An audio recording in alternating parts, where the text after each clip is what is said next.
नमस्कार, मैं हूं अभिषेक उपाध्याय। आप देख रहे हैं टॉप सीक्रेट। सवाल ये खड़ा हो रहा है कि क्या यूपी में ब्राह्मण होना अपराध है।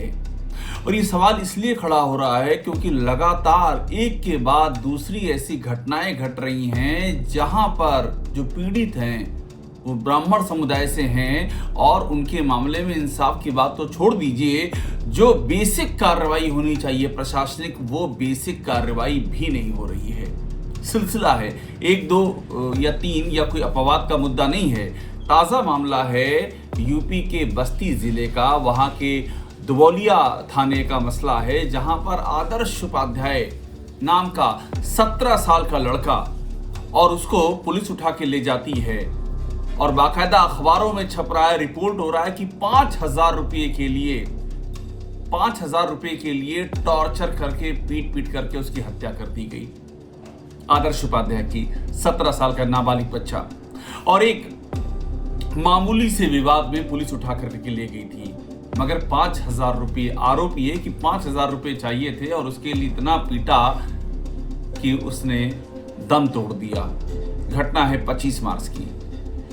अब यहां तक तो घटना का एक पहलू है। यहां तक हम मान लेते हैं कि ये मसला उस जो दुबौलिया थाने में जो पुलिसकर्मी हैं, जिनमें से बाद में एक को कुछ को सस्पेंड किया गया, एक को लाइन हाजिर किया गया, ये बात की चीजें हैं। हम ये मान लेते हैं कि ये उस थाने के उन जो पुलिसकर्मी हैं, ये उनकी अपनी करतूत है, हम कुछ देर के लिए मान लेते हैं, और इसका सिस्टम से कोई ताल्लुक नहीं, इसका सोच और मानसिकता से ताल्लुक नहीं है, ये हम मान लेते हैं। लेकिन जब आगे की कहानी हम सुनेंगे तो समझ में आएगा कि ये तो इशारा कर रहा है मानसिकता की ओर, ये तो इशारा कर रहा है सोच की ओर, ये तो इशारा कर रहा है कार्यशैली की ओर, और यही आरोप लग रहा है।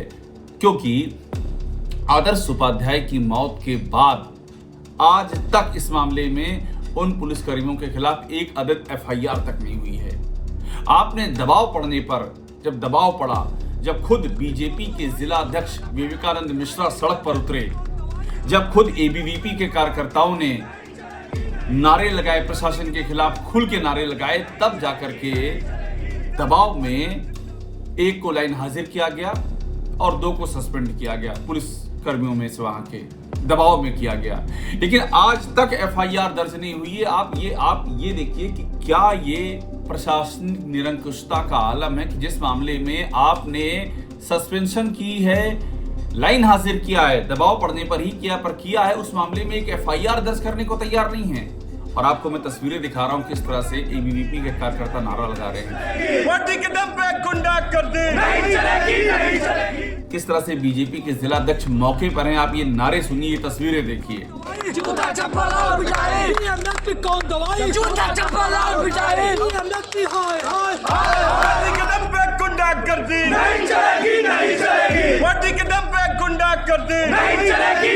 ये नारे लग रहे हैं, वर्दी के दम पर गुंडागर्दी नहीं चलेगी। और ये नारे खुद बीजेपी के अपने अनुषंगिक संगठन के कार्यकर्ता लगा रहे हैं, क्योंकि अभी तक एफआईआर नहीं हुई है। इस मामले की गूंज कहां तक गई है आप सोचिए। जो बस्ती जिले के पूर्व सांसद हैं बीजेपी के हरीश द्विवेदी, और इस समय बीजेपी के असम प्रभारी हैं, वो खुद उन्होंने इस मामले का संज्ञान लिया, आवाज उठाई, फिर भी एफआईआर दर्ज नहीं हुई। जो जिला अध्यक्ष विवेकानंद मिश्रा हैं, वो लगातार उठा रहे हैं अपनी आवाज, फिर भी एफआईआर दर्ज नहीं हो रही है। तमाम जगहों से आवाजें उठ रही हैं। विपक्ष के नेता माता प्रसाद पांडे, वो भी मौके पर पहुंच गए, एफआईआर दर्ज नहीं हो रही है। क्यों नहीं दर्ज हो रही है आदर्श उपाध्याय के मामले में एफआईआर? आप प्रथम दृष्टया वहां पर 2 पुलिसकर्मियों को सस्पेंड करते हैं, एक को लाइन हाजिर करते हैं, इसके बाद भी आप एक एफआईआर नहीं दर्ज कर सकते हैं। 17 साल का बच्चा, और उसको थाने में पीट पीट करके टॉर्चर करके मार डालने का संगीन आरोप है। अखबारों में तो बाकायदा देखिए किस तरह से छपा हुआ, आप पढ़िए। 5,000 रुपए के लिए इतना जुल्म, ऐसा दबंगों ने नहीं बल्कि यूपी पुलिस ने किया किशोर की मौत। ये न्यूज़ 18 इंडिया, न्यूज़ 18 की वेबसाइट लिखती है कि 5,000 रुपए के लिए इतना जुल्म दबंगों ने नहीं बल्कि यूपी पुलिस ने किया। ये साफ साफ लिख रही है। इसी तरह से नवभारत टाइम्स की हेडलाइन भी बहुत कुछ कहती है। आज तक के सहयोगी चैनल यूपी तक की हेडलाइन देखिए। ये इस तरह की मीडिया रिपोर्टिंग के बाद भी आंखें नहीं खुल रही हैं, इसके बाद भी एफआईआर दर्ज नहीं कर रहे हैं। और यहीं पर सवाल उठता है कि ये संयोग है या प्रयोग है? ये आदर्श उपाध्याय ये कोई अपवाद है या एक सिलसिले का नाम है? इसके पहले ऐसा ही हुआ मोहित पांडे के साथ। ये बात है अक्टूबर 2024 की। लखनऊ के मोहित पांडे को भी पुलिस मामूली विवाद में उठा करके चिन्हट थाने ले आई और उसके बाद वही गंभीर आरोप, टॉर्चर, मारपीट और मोहित पांडे की मौत। मोहित पांडे का वीडियो भी सामने आया उस दौर का और उसने कलेजा कपा दिया। वहां पर दुनिया भर की नेताओं की भीड़ लगना शुरू हुई, हल्ला हुआ, हंगामा हुआ और ये लखनऊ में हो रहा था, सेंटर में, प्रशासन का जहां सेंटर है। बहराइच पे आते हैं, लखनऊ से कुछ ही दूरी पे बहराइच है। वहां पर बहराइच हिंसा में रामगोपाल मिश्रा की मौत होती है। रामगोपाल मिश्रा जो कि एक छत पे चला गया था झंडा उतारने के लिए। बहराइच हिंसा में रामगोपाल मिश्रा की मौत होती है। उसके परिवार से योगी आदित्यनाथ मिलते हैं और दुनिया भर की मदद का ऐलान किया जाता है। सरकारी नौकरी की बात की जाती है, उसको तमाम सारी सुविधाएं देने की बात की जाती है। लेकिन स्थिति ये है कि हमने बात की रामगोपाल मिश्रा की पत्नी रोली मिश्रा से। उसने हमको बताया कि एक विधवा पेंशन तक नहीं दे पाए हैं ये लोग। 6 महीने हो रहे हैं। अधिकारी आए थे, 4 दिन के अंदर सारा फॉर्म भरवा ले गए, तभी तक विधवा पेंशन तक नहीं मिल पाई है रामगोपाल मिश्रा की विधवा को। आयुष्मान कार्ड नहीं मिल पाया है, नौकरी नहीं दी है। ये है इस सरकार में स्थिति। सुनिएगा एक बार रामगोपाल मिश्रा की पत्नी को, जो उसने हमसे कहा था। सब खत्म भी हो रहा है धीरे धीरे और जो नौकरी के लिए बोले थे वो नौकरी भी अभी मिली नहीं है, उसी के इंतजार में है। ये जो जिस दवा मिलती है आयुष्मान कार्ड होता है, आयुष्मान कार्ड वो नहीं मिला है अभी? वो भी अभी नहीं मिला है। अच्छा, आयुष्मान कार्ड भी नहीं मिला है और नौकरी भी नहीं मिली है। नौकरी भी नहीं मिली है। अच्छा, घर पे आपके अधिकारी आए थे, साइन करा के ले गए विधवा पेंशन के लिए? हाँ हाँ, वो सब हो गया था। और अभी तो विधवा पेंशन भी नहीं आई है आपकी? नहीं आई। ये अंदर से बड़ा आपको तकलीफ वाला लगता होगा। उस समय इतने अधिकारी आए, नेता आए, आप मुख्यमंत्री से मिली। हाँ, मतलब सब कोई आया लेकिन हुआ कुछ नहीं। मतलब आई इतने सारे लोग लेकिन पर वो कुछ नहीं पा रहा है। कांग्रेस का आरोप तो ये है कि 8 साल में 900 से ज्यादा ब्राह्मणों की हत्या की गई है। ये कांग्रेस का आरोप है इन हालातों में। कांग्रेस के एक वरिष्ठ नेता रणदीप सुरजेवाला ने एक बड़ा आरोप लगा करके सनसनी फैला कर दी थी और ये बात थी हरियाणा चुनाव की। उन्होंने कहा था कि योगी का कद ब्राह्मणों को मार करके बड़ा हुआ है, उनकी राजनीतिक हत्या करके बड़ा हुआ है। ये आरोप लगाया था रणदीप सुरजेवाला ने।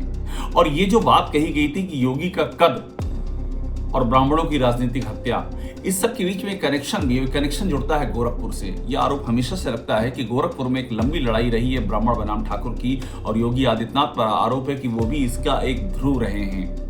हमने इस बारे में बात की हरिशंकर तिवारी के बेटे विनय शंकर तिवारी से।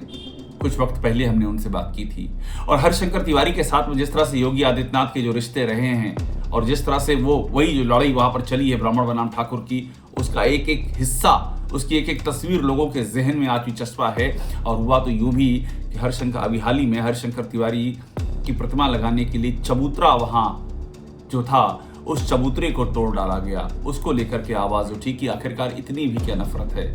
तो हमने जब बात की विनय शंकर तिवारी से, इसी ये जो लड़ाई चल रही है और ये जो एक जड़ है जिसकी ओर इशारा रणदीप सुरजेवाला भी कर रहे थे कि योगी आदित्यनाथ का और ब्राह्मणों का जो क्वेश्चन है उसकी और ये इशारे पहली बार नहीं हो रहे, ये इशारे कंटिन्यू होते आए हैं, खुल के होते आए हैं। तो आप सुनिए हरिशंकर तिवारी के बेटे विनय शंकर तिवारी जो पूर्व विधायक रह चुके हैं चिल्लूपाल से, उन्होंने हमसे क्या कहा। और गांव के लोगों ने एक छोटी सी जगह थी ग्राम समाज की, जिसपे उनकी मूर्ति का रखने का निर्णय लिया था। ग्राम प्रधान ने और ग्राम सभा के सदस्यों ने, पूरे गांव ने मिलकर रखा था और वहां पे चबूतरे का निर्माण लगभग हो चुका था। ये जानकारी जब प्रदेश के मुखिया को मिली तो प्रदेश के मुखिया ने उसको एक तरह से सरकार के माध्यम से गिराने का काम किया। चलिए, माना विनय शंकर तिवारी तो समाजवादी पार्टी में है, बीजेपी के अपने नेता क्या कह रहे हैं वो भी सुन लीजिए ब्राह्मणों के हालात के बारे में। हमने सुनील भराला से बात की, निवर्तमान मंत्री हैं, बीजेपी के बड़े ब्राह्मण नेता हैं, राष्ट्रीय परशुराम परिषद चलाते हैं। सुनील भराला ने यहां तक कह दिया कि अब ब्राह्मणों को भी इकट्ठा ही होना पड़ेगा, उनकी आवाज को सुनने वाला नहीं है कोई। और यहां तक उन्होंने कहा, ये जो योगी जी ने कहा है बटेंगे तो कटेंगे, ये ब्राह्मणों के लिए ही एकजुट हो जाओ ब्राह्मण।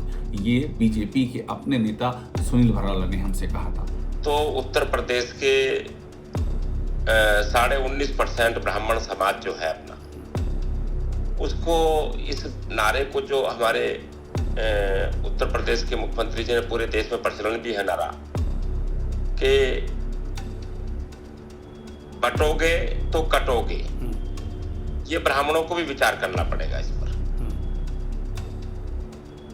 ये बात ये मैं नारा समझा नहीं, सुनकर- ब्राह्मणों को विचार करना पड़ेगा, इसका आशय क्या है भराला साहब? हाँ, इसका आशय यह है कि ब्राह्मण समाज को भी एकजुटता पूरी करनी पड़ेगी, और अगर ये ऐसे ही बंटते रहे तो कटते रहेंगे हमेशा। मतलब आपका ये कहना है कि बटोगे तो कटोगे का मैसेज ब्राह्मणों के लिए भी है कि वो भी एकजुट हो जाएं।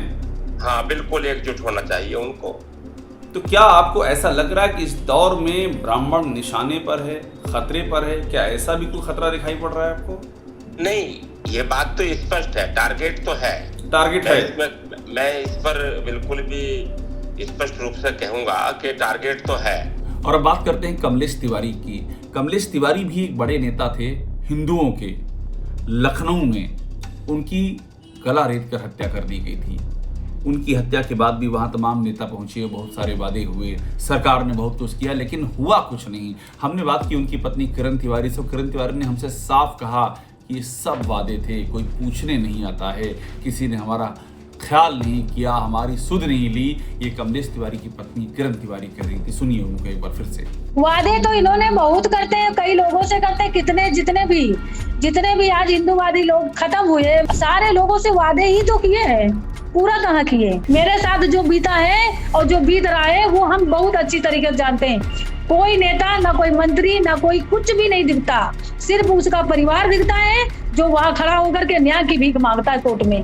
तो अन्याय तो मेरे साथ शुरू से हुआ है। आपने बताया कि नौकरी का वादा था, आपने बताया कि स्मारक का वादा था, उन सब का क्या हुआ? कुछ भी नहीं हुआ है उसका। ज्यादा समय हो गया तो कई बार फाइल वगैरह पता चला कि योगी जी नाराज चल रहे हैं आप लोगों से, तो नौकरी नहीं मिलेगी। तमाम नेता आते हैं, रोटियां सेकते हैं, चले जाते हैं, फिर वापस लौट के कोई नहीं आता। क्या आपको भी लगा कि ये सच है ये बात?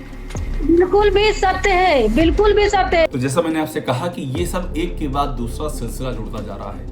एक ऐसा ही सिलसिला जुड़ा कानपुर देहात से। वहां पर प्रमिला दीक्षित और उनकी बेटी शिवा, राजस्व विभाग की टीम गई थी अतिक्रमण खाली करवाने और जिंदा जल गई उस पूरी प्रक्रिया में। वो उनके प्रमिला दीक्षित के पति कृष्ण गोपाल दीक्षित ने आरोप लगाया कि इन लोगों ने इतना भी ख्याल नहीं किया कि घर के अंदर कोई है, और वो चीखते रहे, पुकारते रहे, खुद भी आधा जल गए, लेकिन उनकी चीख पुकार की कोई सुनवाई नहीं हुई और उसके बाद भी कोई इंसाफ नहीं मिला। ये उनका दर्द है। प्रमिला दीक्षित और शिवा, ये दोनों नहीं रही उस अग्निकांड में, लेकिन कृष्ण गोपाल दीक्षित उस दर्द को झेलते हुए इस सच को बयां करते आए हैं। स्थिति ये है कि खुद बीजेपी के अंदर से सवाल उठने लगे हैं। योगी आदित्यनाथ ने साल 2017 में बतौर सीएम शपथ ली और 3 साल के अंदर 2020 में ही उनकी ही पार्टी के विधायक देवमणि द्विवेदी ने सवाल उठा दिया विधानसभा में कि अब तक 3 साल में कितने ब्राह्मणों की हत्या हुई है और कितने हत्यारे पकड़े गए, जरा आप बताइए। ये सवाल चुभा। ये सवाल इतना चुभा कि बाकायदा सरकार की ओर से ये कह दिया गया कि ब्राह्मणों को कितने लाइसेंस मिले हैं शस्त्रों के, उनकी जरा पड़ताल हो जाए। लेकिन बाद में इस आदेश को वापस ले लिया गया। तो मैं कहने का आशय ये कि ये तो बीजेपी के अंदर से उठ रहा है ये सब सवाल। जितिन प्रसाद आज की तारीख में बीजेपी के नेता हैं, सांसद हैं, केंद्र में मंत्री हैं। जितिन प्रसाद इसी सरकार पर, योगी सरकार पर खुल के आरोप लगाते थे कि ब्राह्मणों की हत्याएं हो रही हैं, इनकाउंटर हो रहे हैं, रेप हो रहा है, कोई ब्राह्मणों का सुध लेने वाला नहीं है, ब्राह्मणों पर सबसे ज्यादा अत्याचार हो रहा है। उन्होंने बाकायदा ब्राह्मण चेतना परिषद भी बनाई थी। गूंज हर तरफ है, क्या कांग्रेस, क्या बीजेपी और क्या बीएसपी नेता सतीश चंद्र मिश्रा राष्ट्रीय महासचिव हैं, उनका भी बयान सामने आया था कि 500 ब्राह्मणों से हत्या, 100 से ज्यादा इनकाउंटर ये इस सरकार में हुए हैं। ये सतीश चंद्र मिश्रा ने कहा था। तो चाहे बीजेपी हो, चाहे बीएसपी हो, समाजवादी पार्टी की बात करें, उनके भी नेता यही आरोप लगा रहे हैं।